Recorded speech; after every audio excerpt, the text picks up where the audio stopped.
새벽 예배 나오신 여러분 환영하고 축복합니다. 찬송가 314장 찬양 드리면서 하나님 앞에 나아가겠습니다. 찬송가 314장입니다.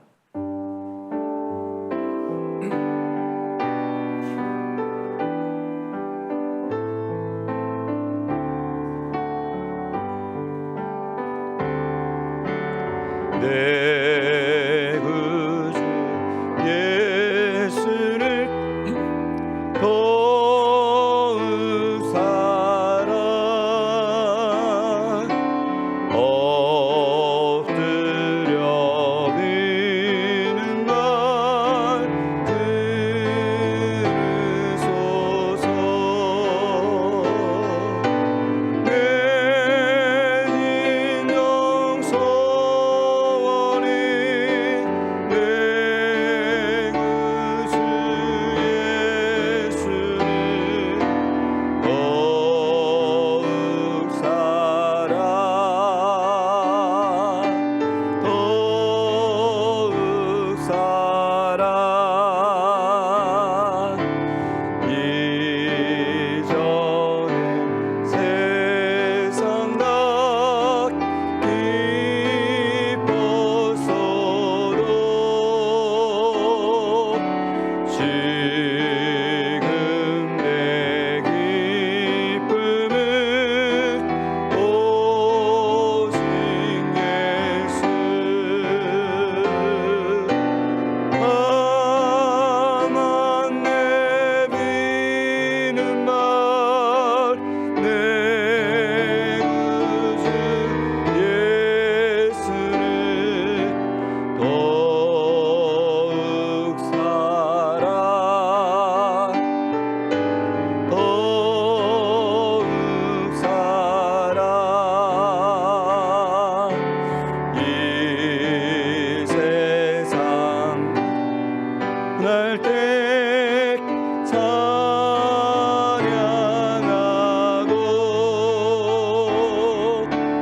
숨질 때 하는 말 이것을세.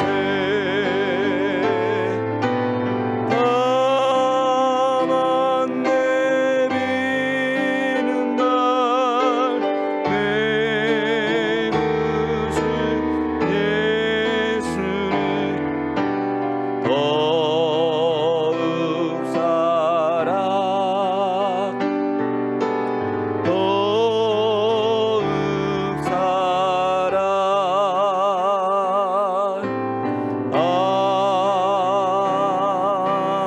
아멘. 아멘. 오늘 우리에게 주신 하나님의 말씀은 역대상 28장 1절에서 10절까지 말씀입니다. 역대상 28장 1절에서 10절까지 말씀입니다. 찾으셨으면 한 절씩 기도하면서 읽겠습니다. 제가 먼저 읽겠습니다. 다윗이 이스라엘 모든 고관들 곧 각 지파의 어른과 왕을 섬기는 반장들과 천부장들과 백부장들과 및 왕과 왕자의 모든 소유와 가축의 감독과 내시와 장사와 모든 용사를 예루살렘으로 소집하고, 이에 다윗 왕이 일어서서 이르되 나의 형제들 나의 백성들아 내 말을 들으라. 나의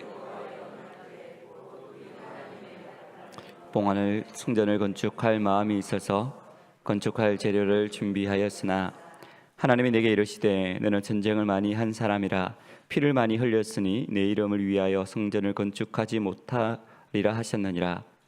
그러나 이스라엘 하나님 여호와께서 전에 나를 내 부친의 온 집에서 택하여 영원히 이스라엘 왕이 되게 하셨나니 곧 하나님이 유다 지파를 택하사 머리를 삼으시고 유다의 가문에서 내 부친의 집을 택하시고 내 부친의 아들들 중에서 나를 기뻐하사 온 이스라엘의 왕을 삼으셨느니라. 여호와께서 내게 여러 아들을 주시고 그 모든 아들 중에서 내 아들 솔로몬을 택하사 여호와의 나라 왕위에 앉혀 이스라엘을 다스리게 하려 하실세. 내게 이르시기를 내 아들 솔로몬 그가 내 성전을 건축하고 내 여러 뜰을 만들리니 이는 내가 그를 택하여 내 아들로 삼고 나는 그의 아버지가 될 것임이라. 그가 만일 나의 계명과 법도를 힘써 준행하기를 오늘과 같이 하면 내가 그의 나라를 영원히 견고하게 하리라 하셨느니라. 이제 너희는 온 이스라엘 곧 여호와의 회중이 보는 데에서와 우리 하나님이 들으시는 데에서 너희 하나님 여호와의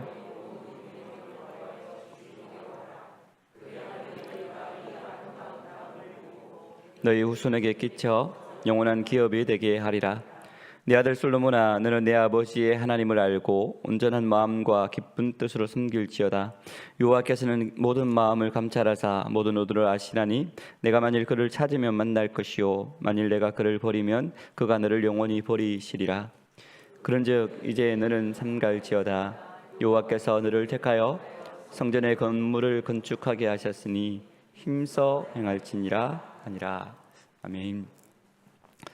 오늘 읽은 본문의 말씀은 다윗이 모든 고관과 지도자들을 예루살렘으로 불러 모아서 성전 건축을 명하는 장면입니다.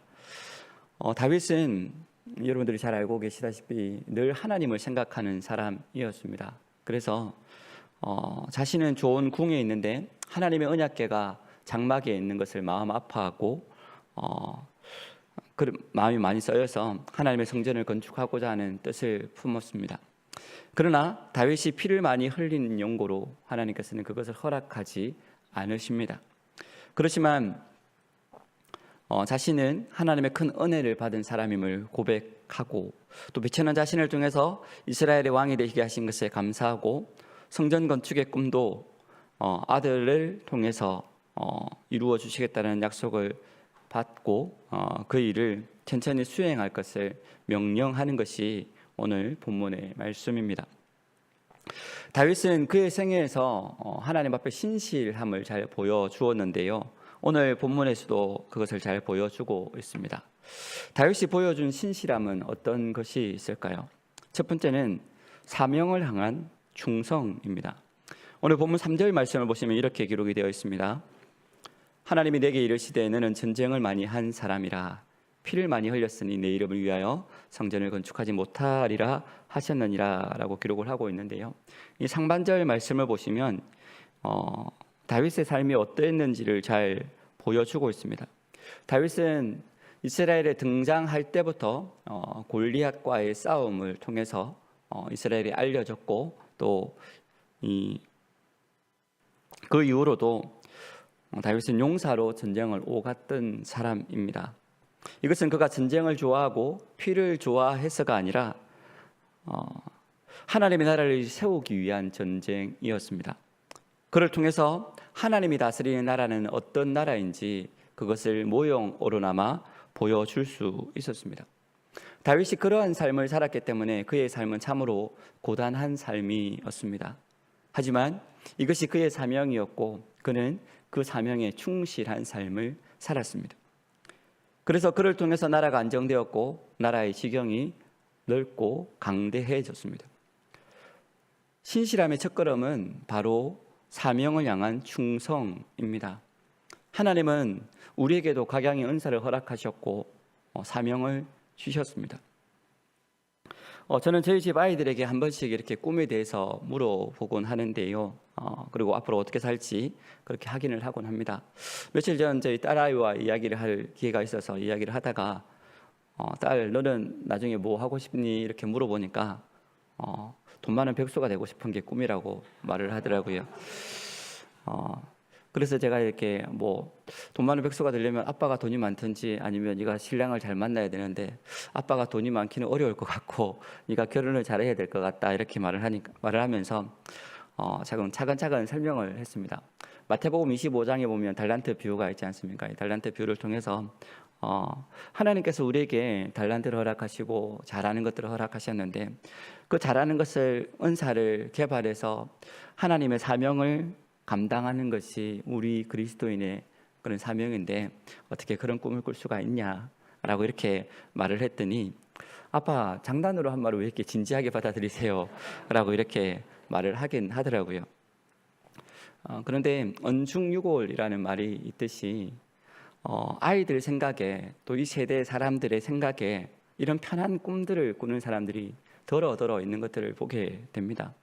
하지만 우리는 그리스도인으로 하나님 앞에 부름받은 사람들입니다. 그리고 하나님께서는 우리 각자에게 사명을 허락하셨고 이 사명을 감당할 수 있는 은사들을 허락해 주셨습니다. 우리에게 주신 그 은사로 하나님을 섬기는 일에, 하나님의 사명을 이루는 일에 우리는 힘쓰지 않으면 안 되는 것입니다. 오늘 본문의 다윗이 하나님의 사명에 최선을 다하고 그것들에 충실했던 것처럼 우리 역시 우리가 받은 그 사명을 힘써 감당함으로 충성된 사람, 신실한 사람이 되시기를 주님의 이름으로 축복합니다. 두 번째로 다윗은 기꺼이 물러나는 겸손함이 있는 사람이었습니다. 다윗은 권력의 정점에 있던 왕이었습니다. 앞서도 말했지만 그는 용사였고 전쟁에 능한 사람이어서 그가 차지한 땅도 굉장히 크고 또 많은 장군들이 그를 따랐으며 그래서 그의 권세는 엄청난 것이었습니다. 그래서 마음만 먹으면 무엇이든지 할 수 있는 사람이 바로 다윗이었습니다. 하지만 그는 하나님의 말씀 앞에서 비천한 종임을 누구보다도 잘 알았던 사람입니다. 그래서 그는 참 신실한 사람이었습니다. 서론에서도 말씀드렸지만 다윗에게는 일생의 수건이 있었는데 그것이 바로 성전 건축이었습니다. 다윗이 왕위에 오른 후에 가장 먼저 했던 일이 언약궤를 예루살렘으로 옮겨오는 일이었고 또 임종 직전까지 성전 건축을 위해서 여러 가지 준비를 해왔던 것만 봐도 우리는 그것을 잘 알 수가 있습니다. 또한 성전 제사를 위해서 정성을 쏟아서 종교 조직을 정비했던 것만 봐도 그의 관심을 반영하는 것이라고 할 수가 있겠죠. 하지만 하나님은 다윗의 이 일생의 소원인 성전 건축의 소원을 거절하셨습니다. 성경을 보면 하나님께서 다윗의 기도를 거절하신 일이 거의 없습니다. 오히려 하나님께서는 그 누구보다도 항상 다윗의 기도를 기뻐 받으시고 풍성한 은혜로 응답해 주셨습니다. 그의 기도가 늘 하나님 중심의 기도로서 하나님의 마음에 합한 것이었기 때문에 그랬습니다. 물론 다윗의 성전 건축의 소원도 하나님의 마음을 기쁘시게 한 선한 것이었습니다. 그러나 이것은 하나님의 섭리와 계획과 관련해서 보면 하나님의 마음에 합한 것은 아니었던 것 같습니다. 그래서 하나님은 자기 손으로 성전을 건축하려 한 다윗의 간절한 기도만큼은, 그 소원만큼은 거절하신 것입니다. 그럼에도 다윗은 억지로 그 일들을 하려고 하지 않았습니다. 왜 허락하지 않느냐고 따지지도 않았습니다. 다윗의 일생의 수건이 하나님을 위해 성전을 건축하는 일이었지만 하나님이 금하셨기 때문에 두말 없이 바로 물러나는 것을 보게 됩니다. 이것이 바로 다윗의 위대함입니다. 아무리 하고 싶어도 할 능력이 있어도 주님께서 금하시면 물러서는 것이 바로 신실함입니다. 그러나 우리 인생은 물러서는 것이 쉽지 않습니다. 났을 때와 물러서는 것을 아는 것이 참 지혜인 것 같은데 다윗은 바로 물러설 때를 알았던 것이죠. 하나님이 금하시면 물러서는 것, 이것이 바로 신실함입니다. 신실한 사람은 용기를 내어서 나아가기도 하지만 때로는 겸손히 물러날 줄도 아는 사람입니다. 세 번째로 신실한 사람은 감사하는 사람입니다. 주신 은혜에 늘 감사하는 사람이야말로 하나님 앞에 신실한 사람일 것입니다. 다윗이 그랬습니다. 다윗은 성전 건축을 하지 못하는, 성전 건축을 하고자 했을 때 하나님께서 금하셨을 때에 아쉬움이 너무나도 크고 그 마음이 힘들었을 것이지만 이내 하나님을 향한 감사로 나아가는 것을 보게 됩니다. 오늘 본문 4절 말씀을 보시면 이렇게 고백합니다. 그러나 이스라엘 하나님 여호와께서 전에 나를 내 부친의 온 집에서 택하여 영원히 이스라엘 왕이 되게 하셨나니 곧 하나님이 유다 지파를 택하사 머리를 삼으시고 유다의 가문에서 내 부친의 집을 택하시고 내 부친의 아들들 중에서 나를 기뻐하사 온 이스라엘의 왕으로 삼으셨느니라 라고 기록이 되어 있습니다. 4절에 그러나로 시작을 하고 있는데요, 우리는 여기서 이 그러나의 의미를 잘 살펴봐야 할 것입니다. 앞서 3절 말씀에서 우리가 읽어봤지만 다윗은 자신의 성전 건축 계획이 하나님으로부터 거절당했음을 고백했습니다. 그 말을 들었던 이스라엘 백성들은 다윗처럼 온전하게 하나님 마음에 합한 자가 성전을 짓지 못한다면 도대체 누가 지을 수 있을까라고 의문을 품었을 수도 있을 것 같습니다. 이러한 의문에 대한 대답이 바로 4절의 그러나였습니다. 하나님께서는 다윗을 통해 성전을 짓는 것을 거절하셨지만 그럼에도 그는 어떻게 합니까? 하나님 앞에 감사를 올려드리고 있다라는 것이죠. 무엇을 감사합니까? 먼저 하나님께서 유다 지파로부터 시작해서 자신을 선택하는 과정을 이야기하면서 그것을 자신을 선택해 준 것에 대한 감사를 하고 있는 것입니다. 그런데 이러한 하나님의 선택의 과정을 보면 하나의 공통점을 발견할 수가 있습니다. 그것은 하나님의 선택의 대상에 포함된 모든 사람들이 장자가 아니다라는 것입니다. 우선 유다는 야곱의 넷째 아들이었고요. 이세 역시 실제적으로는 세라보다 늦게 나온 베레스의 후손이었습니다. 또 이세의 조상인 람 역시 헤스론의 둘째 아들이었습니다. 뿐만 아니라 다윗 역시 이세의 막내 아들로 그의 위에는 용모가 준수한 형들이 여러 명 있었습니다. 따라서 인간의 생각에는 이처럼 용모가 준수한 다른 형들이나 장자를 택하는 것이 옳은 선택일 것 같은데 하나님께서는 이러한 생각들을 다 없고 작고 연약한 다른 아들 다윗을 선택하셔서 오늘날 이스라엘을 세우셨다라는 것에 대한 감사의 고백을 하고 있는 것입니다. 장자도 아닌 작고 연약한 자신을 세워서 이스라엘의 왕으로 세우시고 하나님을 온전하게 섬기게 해주신 것에 대한 감사의 고백입니다. 다윗은 그의 삶에서 늘 하나님에 대한 신뢰와 감사가 있었던 것을 보게 됩니다. 다윗의 시로 알려진 시편 138편 1절 말씀에는 이렇게 고백하고 있습니다. 내가 전심으로 주께 감사하며 신들 앞에서 주께 찬송하리이다 라고 말입니다. 이뿐만 아니라 다윗의 시 곳곳에서 하나님께 대한 감사의 고백을 우리는 쉽게 발견할 수 있습니다. 다윗은 늘 감사함으로 살았다는 것을 알 수가 있죠. 없는 것에 불평하고 불만하는 것이 아니라 하나님께서 거절하신 것에 대한 그런 아쉬움은 있겠지만 그것으로 인해서 불평하는 것이 아니라 오히려 주신 것을 찾고 또 하나님께서 나에게 주신 은혜를 찾고 감사하는 삶, 이것이 바로 우리가 하나님 앞에 드려야 될 온전한 감사가 아닌가 생각해 봅니다. 오늘 말씀을 통해서 우리는 다윗이 보여준 신실함에 대해서 한번 살펴봤습니다. 오늘 우리도 하나님 앞에서 신실한 사람으로 살아가기를 주님의 이름으로 축복합니다. 오늘도 우리에게 주신 사명에 대한 충성으로 또한 물러설 줄 아는 겸손으로 여기에 모든 일에 감사할 수 있는 신실한 하나님의 백성이 되셔서 오늘 하루도 승리하시는 저와 여러분의 삶이 되시기를 주님의 이름으로 축복합니다. 기도하겠습니다. 살아계신 아버지 하나님, 이 한 주를 시작하며 주님의 전에 나와 하나님의 말씀으로 또한 하나님께 기도와 간구함으로 이 하루를 시작할 수 있도록 은혜 더하여 주시니 감사를 드립니다. 오늘 다윗이 보여준 신실함을 통하여서 우리에게 귀한 도전을 허락하여 주셨사온데 하나님, 우리가 때때로 살아가면서 세상에 바쁘다는 이유로 하나님께서 우리에게 주신 사명을 잃고 살아가고 있지는 않습니까? 무엇보다도 우리에게 주신 사명을 늘 기억하게 하시고 그 사명에 대한 충성으로 헌신할 수 있는 우리 모든 심령들 되어주시도록 주님 은혜 다하여 주시고 인도하여 주시옵소서. 우리를 구별하여 부르시고 세상의 빛으로 소금으로 부르신 그 부름의 뜻에 따라서 우리가 어디를 가든지 무엇을 하든지 이 어두운 세상을 비추는 빛이 되어지게 하여 주시고 살맛 없는 이 세상 가운데 살맛 나는 세상으로 만드는 그런 맛깔스러운 인생을 살아갈 수 있는 우리 모든 심령들 되어줄 수 있도록 주님 축복하여 주시고 인도하여 주시옵소서.